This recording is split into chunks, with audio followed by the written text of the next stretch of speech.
Todos los días yo tengo 2, 3 y hasta 5 reuniones con las personas de los ámbitos más diversos. Jueces, narcotraficantes, políticos, empresarios y la chismosa de tu barrio. Sí, la chismosa de tu barrio habla conmigo. Ese es mi trabajo.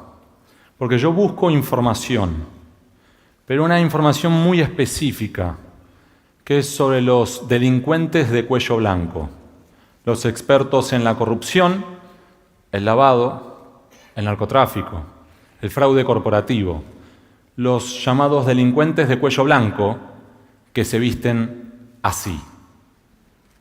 No se visten como en las series de televisión.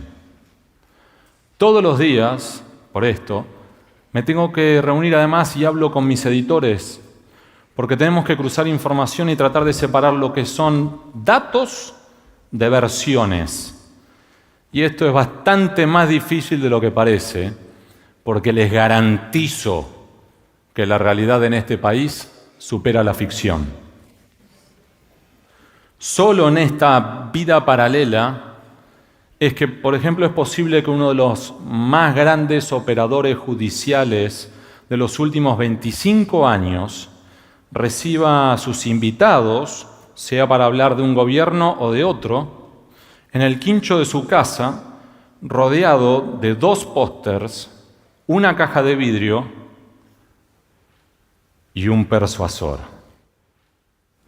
Póster número 1, Al Pacino en Cara Cortada. Póster número 2, Marlon Brando en El Padrino. Caja de vidrio con un teléfono celular dorado. ¿Recuerdan los viejitos, los zapitos? Que cuando le preguntás te dice, ese era el teléfono celular que yo solo usaba con el número 1. El día que el número 1 murió, decidí que este teléfono no se podía volver a tocar. Y el persuasor es un bate de aluminio de 1,20 m que él mismo aclara que es para que, si alguno de sus invitados se desubica, ponerlo en orden. Este señor es apenas uno de los que se mueven por los sótanos de la Argentina. En estos sótanos es donde yo trabajo. En estos sótanos, de hecho, aclaro que este hombre no es ni siquiera de los más bravos, pero en estos sótanos se definen algunos de los asuntos más graves y sensibles de la vida institucional de la Argentina de los últimos 25 o 30 años. Y es allí, en lugares como este, donde se guardan algunos de los secretos más incómodos del poder. Les voy a contar uno. En la Argentina, si vos, cualquiera quiere competir por la presidencia, va a necesitar 100 millones de dólares. Repito la cifra, sí, son 100 millones de dólares. Uno dice, es muchísimo. Si querés competir para intendente de Escobar o de La Plata, necesitas entre $500.000 y $1 millón. En algunas ciudades, el comprar tu puesto para el tercer lugar en la lista de concejales de una ciudad mediana cuesta $100.000. Y aclaro algo, esto lo saben todos, Esto no es algo que es muy difícil de conseguir. Lo saben los políticos, lo saben los empresarios, lo saben los narcos, lo saben todos. De hecho, como lo saben también los organismos de control que deberían controlar. Por eso, el año que viene nosotros vamos a encarar una campaña presidencial. Salvo que o la economía o alguna reforma legislativa de último momento o que las investigaciones judiciales que ahora tenemos en marcha modifiquen esto, todo aquel que quiera competir por la presidencia, llegar a la Casa Rosada, necesita 100 millones de dólares. Por eso es que solemos definir al financiamiento electoral como el pecado original de la política. Arrancaste pecando. Vos podés tener muy buenas intenciones, grandes ideas, los pies los vas a tener que llenar de barro. ¿Qué significa esto en la práctica? Que por arriba de la superficie podés tener candidatos que compiten entre sí, debaten, y por debajo de la superficie podés tener que un candidato financie la campaña de otro porque le muerde votos a su principal contendiente. Y este, que no es estúpido, a su vez financia la campaña de otro para morderle votos a su principal rival. Del mismo modo que otra verdad incómoda del poder es que como se necesitan fortunas y fortunas que a su vez si cumplís con la legislación vigente no podés recaudar esos 100 millones de dólares, tenés que pedir que la inmensa mayoría del dinero, se calcula que el 90%, sea en negro. ¿Esto qué lleva a su vez? Que necesitas cash y necesitas valijeros. Del otro lado, ¿quiénes son los que ponen el dinero? Primero, empresarios. Algunos de los grandes empresarios que ahora estamos viendo desfilar por tribunales. Y muchos de ellos, aclaro, como no pueden sacar fondos de sus balances, lo que hacen es ofrecer pago en especie. ¿Qué significa esto? Vos venís y pedís 500.000 dólares. No te puedo dar, tengo una fábrica de empanadas. Te ofrezco, yo te doy las empanadas para todos los actos de campaña en todos los lugares donde yo tengo una sucursal. El que tiene o fabrica autos, te entrega autos. El que fabrica o distribuye celulares, te entrega los teléfonos celulares para tu campaña. Esto es una realidad de los sótanos. Ustedes me pueden estar diciendo, bueno, ¿y en qué se gastan estos, por ejemplo, 100 millones de dólares? Y por otro lado, ¿estos son los únicos? No, porque tenés empresarios que apuestan por los candidatos como si fueran caballos de carrera. Apuesto por el primero, pero al mismo tiempo por el segundo, y por la duda que salte la banca, también por el tercero. Y no solamente los empresarios. La policía, por ejemplo, muchas veces prepara bolsos de la recaudación ilegal y los entrega. ¿Para qué? Para generar un compromiso de ida y vuelta. Ahora yo sé que vos sabés, y es mutuo.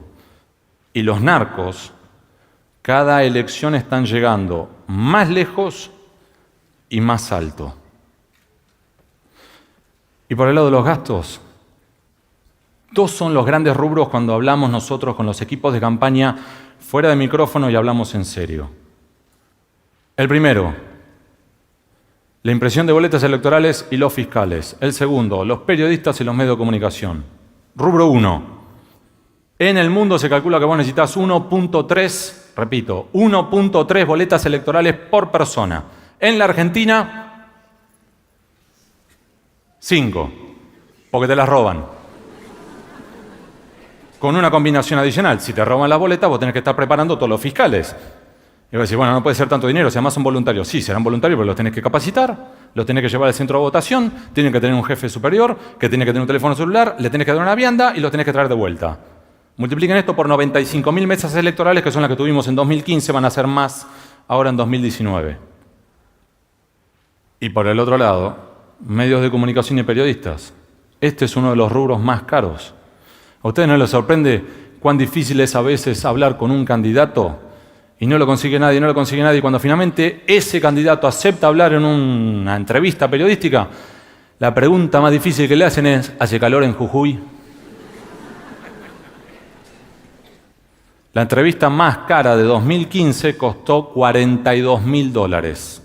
Dicho por ellos, ¿sí? Por los equipos de campaña. Ahora, me centré en el financiamiento electoral y estos son los usos y costumbres de los sótanos de este sector.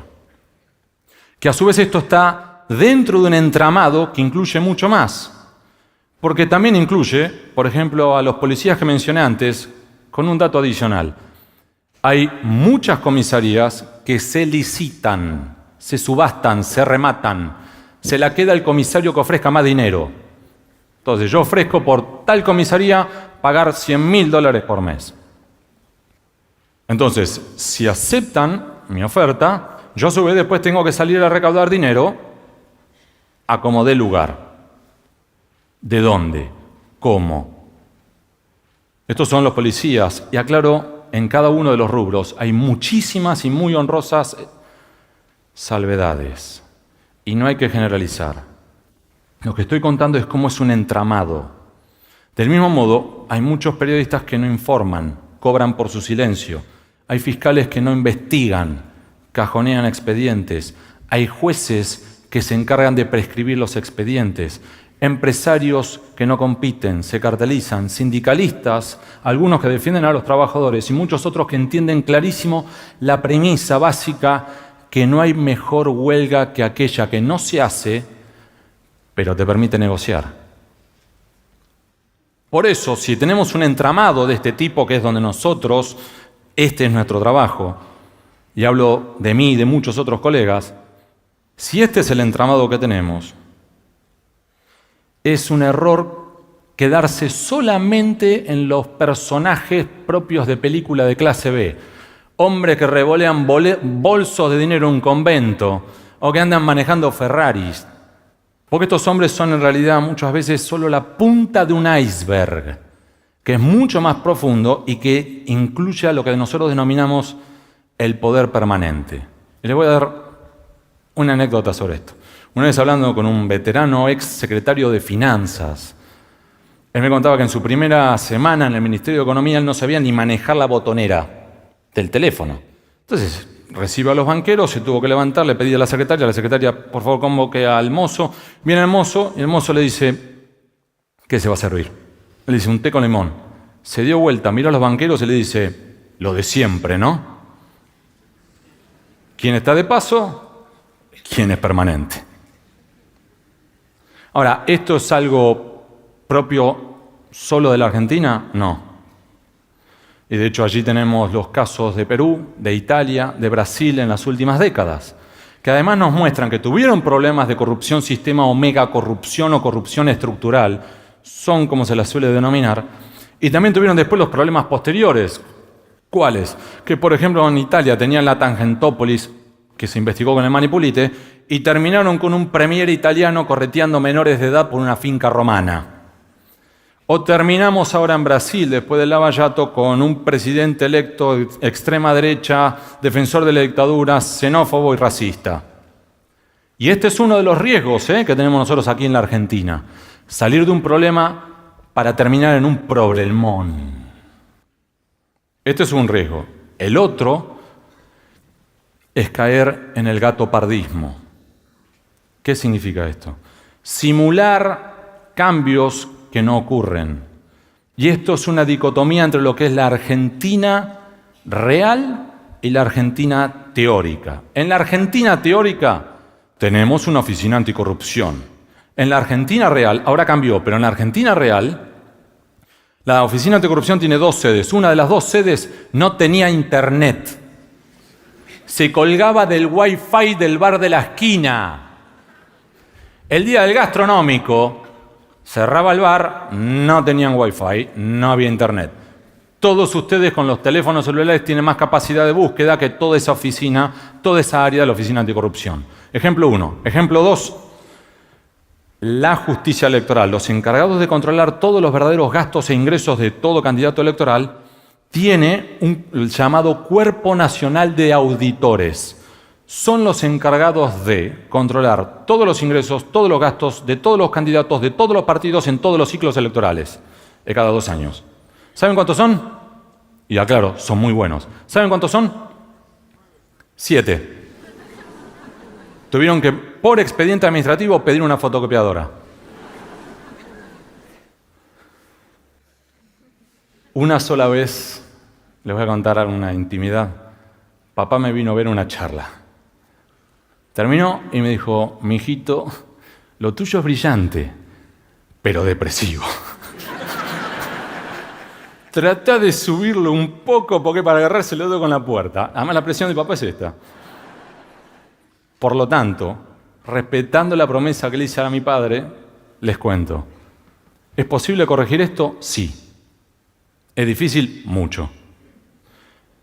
Y en realidad abrevo de lo que ya han aprendido otros, como el gran investigador de la investigación italiana, el Manipulite, Antonio Di Pietro, que para hacer una idea del coraje que tuvo, se tuvo que ir a vivir a otro país. Marco Canale era su nombre falso, mientras que lo buscaban para matarlo. Él y otros como él cuentan que el momento clave, el punto de inflexión, es cuando los ciudadanos se involucran y empiezan a ejercer presión, meten presión. Él lo que cuenta es, solo puede cambiar cuando los italianos dijeron basta. Y esto es posible. Si nosotros lo hacemos y metemos presión, podemos lograr la reforma electoral que imponga la boleta única. Terminamos con el robo de boletas. O sacar a la Oficina Anticorrupción de la órbita del Poder Ejecutivo. Y muchos otros ejemplos. Muchísimos. De hecho, nosotros lo hemos tenido en la Argentina. Infinidad de veces. La marcha del silencio en Catamarca para exigir que se resolviera el homicidio de la chiquita Morales. O el 2x1, cuando hubo un fallo de la Corte y se movilizó la ciudadanía. O la 125. Elijan ustedes el debate por la legalización del aborto, que los legisladores no iban a los debates. Y de repente vieron que la ciudadanía sí estaba involucrada en algo que ellos no. Y a favor o en contra, pero tuvieron que ponerse los pantalones. Entonces, sí es posible, pero depende de nosotros.